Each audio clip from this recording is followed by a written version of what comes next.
California middle schooler faces jail for missing 90 minutes of his public school's Zoom classes. Ironically, if that same California middle schooler was using that 90 minutes to burn down the school in the name of Black Lives Matter, they would name the school after him, not put him in jail. I'm Dr. Duke, she's Katie, and this is the Dr. Duke Show.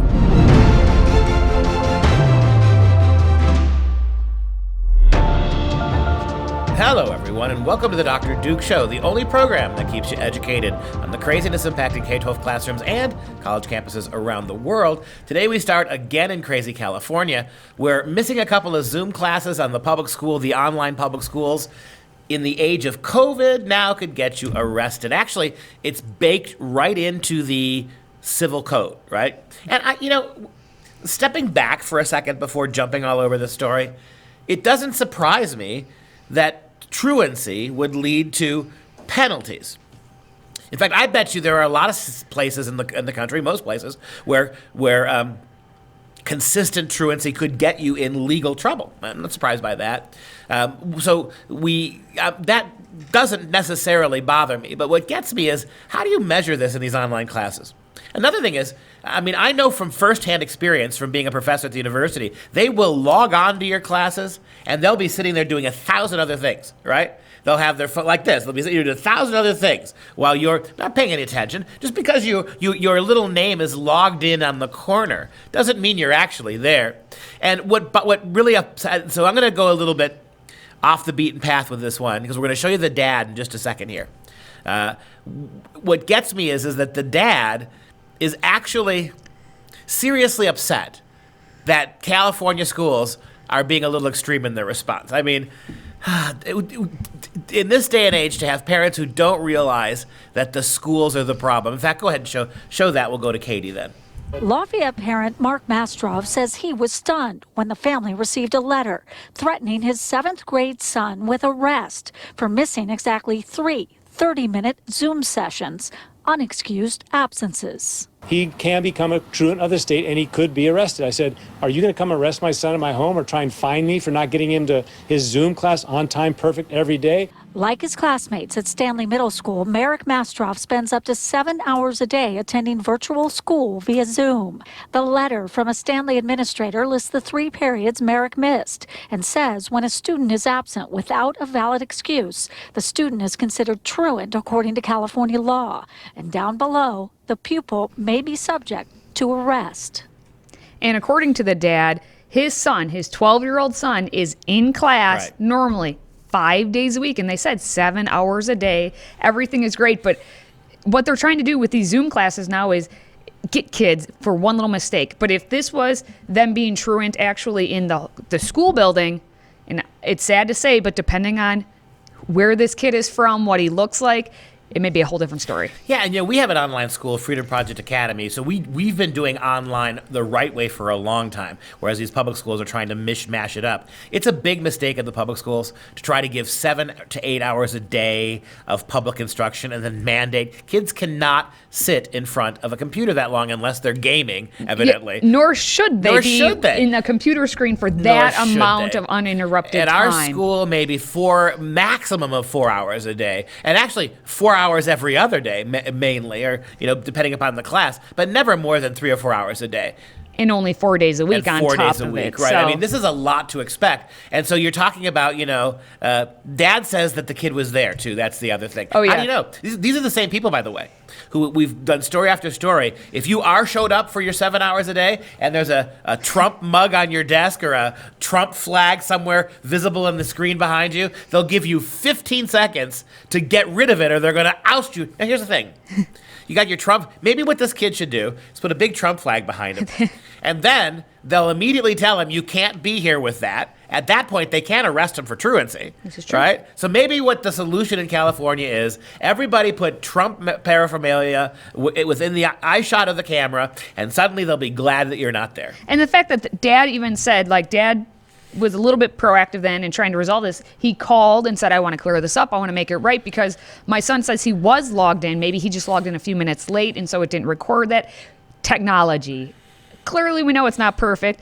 And I thought we were so sympathetic to those with technology issues, or not everyone has the ability to get it and such. If it's in the inner city, this we're is what I'm very saying, that sympathetic, yes. unfortunately, based on where he is and what he looks like, this is what, how we define this is the way it works. What's acceptable and what it doesn't. We just did a story. We talked about it earlier in the week about San Diego schools and how they've changed how they're doing grading. And one of the implications of that story was how they do attendance.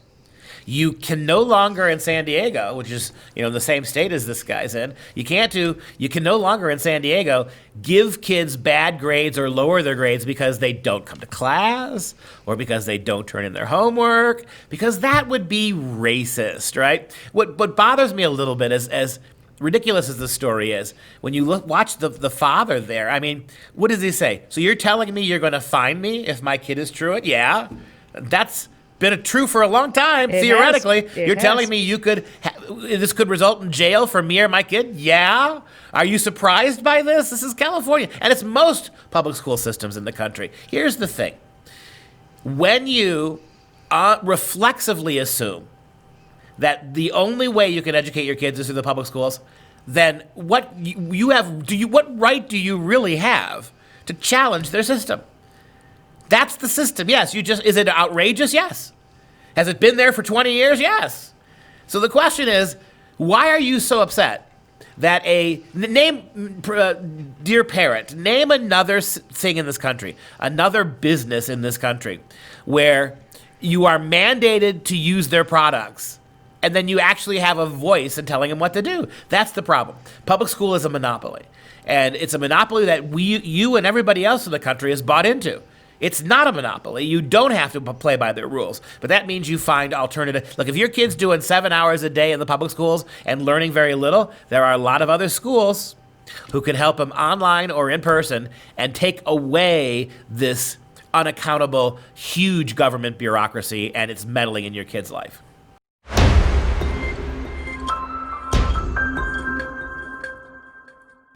You can blame it on the Rona. You can blame it on it simply being a public school. But Houston schools just announced a drop in student enrollment by almost 40,000 students. 40,000 students. Whoopsie, we lost this year. And it's going to cost them millions of dollars. A local TV station actually just announced this, so show the clip.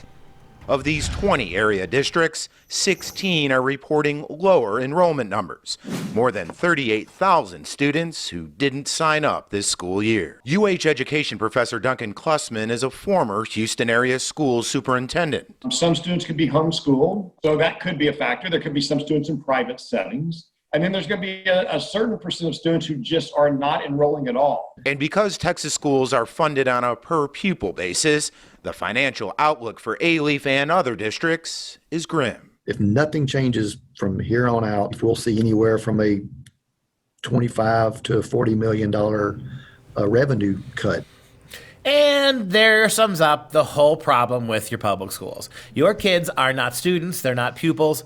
They're racial experiments. They're petri dishes to gerrymander gender. And more than anything else, your kids to the public schools are numerical little values in terms of taxpayer dollars. This is what they care about. This is what they're concerned about. We're going to lose $25 to $40 million because a lot of your kids ain't coming to our schools, right? Yes, and I can't think of an organization or an institution that deserves to lose more money than that. I can't think of a single one. What do they do with the money you pump into them now, other than fatten up the union bosses? What do they do in terms of actually educating your children? Well, you said they're not pupils, but they are because they're pay per pupil. It's just pay per play, pay per pupil. It's like pay per view, but it's pay per pupil. Yeah. That's what our schools are now. And you should be able to, like, pay per view, cancel it. And that's what parents should be doing. And it seems that almost 40,000, well, I don't know how many parents, but 40,000 of those students have removed themselves. Hit the cancel button. Click. That's so right. Just as Duncan Klussman said, he said that, students now are being homeschooled. Yay. Yay. They're maybe some of them already had been homeschooled. Some are going to private schools, which may actually be open with, the Rona and all that, depending on what's happening down in Houston.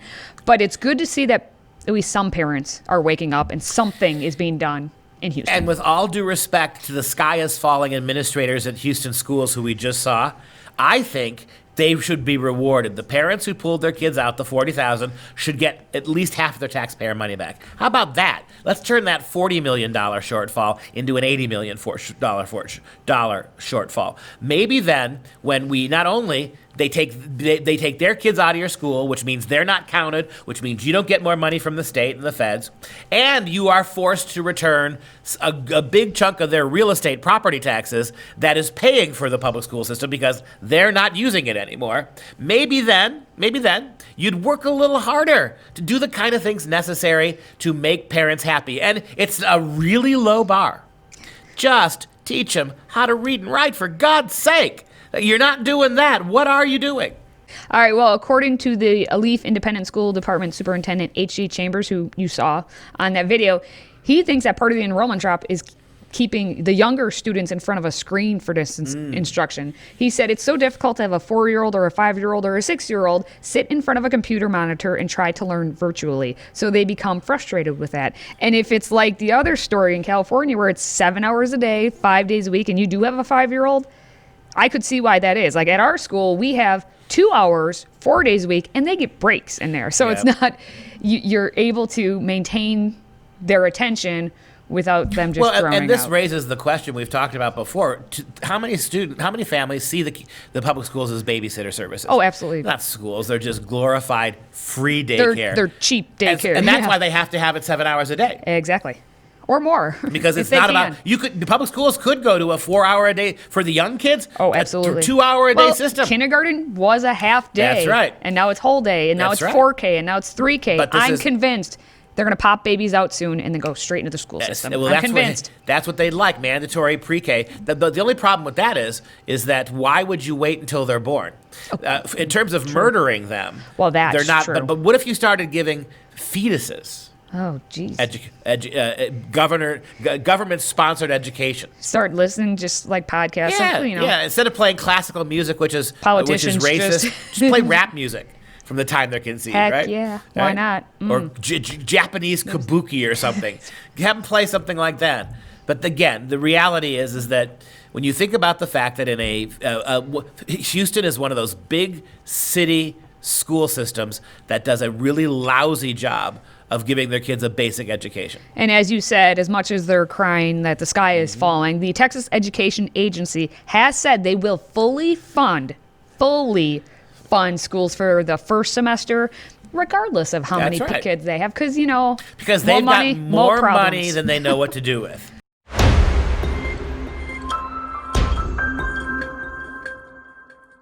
Now, since we're talking about enrollment in K-12, let's talk about enrollment in the college system. And at least overall, across the board, we're seeing a big enrollment drop. And it comes because of the freshmen not actually going to college.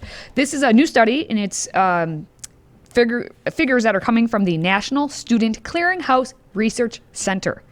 That's a long one. And they show that first-year students have enrolled in college at a 16% lower rate than first years last year at this time. All right, this group of students accounts for 69% of the total decline in the national undergraduate enrollment rate, and a figure currently stands at a 4% decline. So this whole thing is based off of 54% of the 3,600 colleges, universities, and other schools that engage with this research center. And so we're looking at 9 million students this whole thing is talking about. And we're seeing enrollment for first years at a 16% rate lower than first years last year.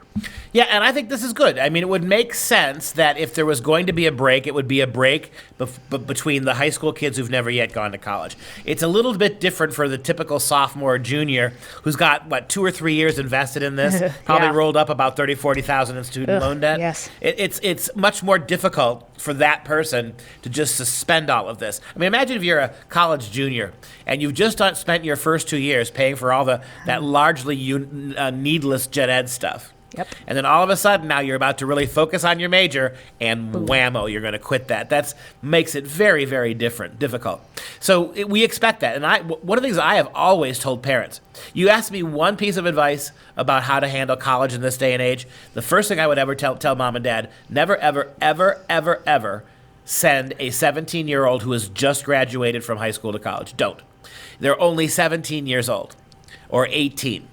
give them a year to save some money, require it, right? Let them travel if they can. Let them internship someplace. Let them try to find themselves a little bit. Let them experience what it's like to work and save a little money. Mom, say, yep, you're 18 years old, you just graduated high school. If you put off college for a year or two, we'll let you live at home rent-free, and we'll let you bank 70, 80%, 90% of what you make over the next year or two. So when you do decide to go back to college, maybe at age 19, maybe at age 20, right? You're going to have money in the bank. You're going to have real life experience. You're not going to go to college and spend 2 years trying to figure out what you want to do with your life. You will have begun to figure that out well before the average college kid does. So when you do get to college, you can pay for most of it without having to take out loans, and you will have a much more focused sense of what you want to do. Now, I gave the same yet briefer speech this past weekend to a bunch of my Carmel Apple kids at the local farm I work at because they just had gotten their first paycheck. Some of them, first paycheck ever. And I told them, obviously, frame that. I was joking. I hope no one actually framed it, that they should have cashed it. But I said, if you're thinking, they're already thinking, what am I going to major in college? They're getting to that point already. I said, if you go, you shouldn't go, first off, take some time. But I said, if you go to a community college. Mm-hmm. And the community colleges are being affected by this whole drop in enrollment too. Yep. They are experiencing a 23% drop in the first years over last year. And then other colleges at that same time had a 1.4% increase overall. So they're getting hit. And the total enrollment is down at community colleges by 9.4%. And I think, if anything, that's where the increase should be. More kids should be going to community college for those first 2 years, get the gen eds, live at home or live with your friends from high school in the same community, share rent, and then get an actual job at the same time.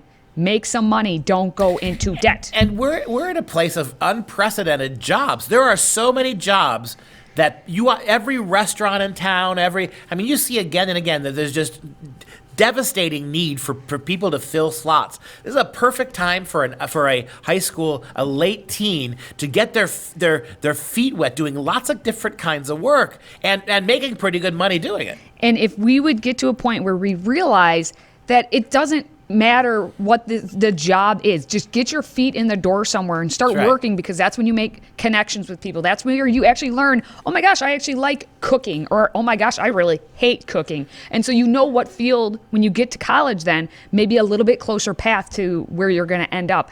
And no job is above you. And you should take whatever you can get if you are indeed in One debt. of the things college will convince you of, not necessarily overtly, but implicitly. Oh, implicitly, that for sure. Smart kids are in college. As somebody who, both of us, you spend a lot of time, somebody who teaches college, the idea that the kids who go to college are smarter is not true. What is true is the smartest people are not in politics. It kind of holds up that same premise exactly here. Right. That some of the worst people are in college and they're hiding because that's what you're supposed to do. You're expected to go to college, get into debt, and you don't have to do much with that. It's really hard to fail out of a college these days. And for the people who think, well, I'm so original, I'm independent, I'm my own person, I'm going to college. No, you're exactly like every other conformist. It is amazing. The first semester of every new year with freshmen in college, all the college girls join the same sorority and get the same tattoo. Either on their ankle or on their back. How would you know? It's like the Uggs thing, right? You go to college, you start wearing, and when you go to college, you will start wearing yoga pants and Uggs to all your classroom. This is not original.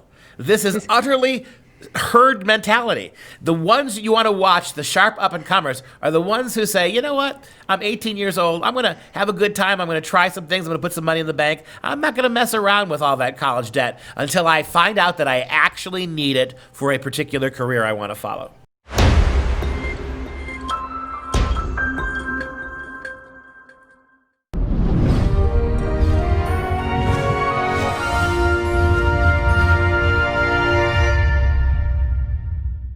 It's time for some real education. Notes from a Dead House is a semi-autobiographical novel by Fyodor Dostoevsky published in 1860 to 62. It portrays the life of convicts in a Siberian prison camp.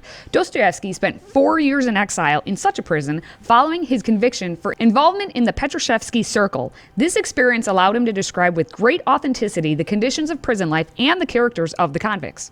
Yeah, Dostoevsky is a really interesting guy. He's the great, I think in the last 150 years, at least, he is the single greatest defender of Christianity in the history of the world. He is the greatest apologist for Christian thinking, the most powerful, the most insightful, the most impactful a Christian apologist of the last 150 years. And that's saying something.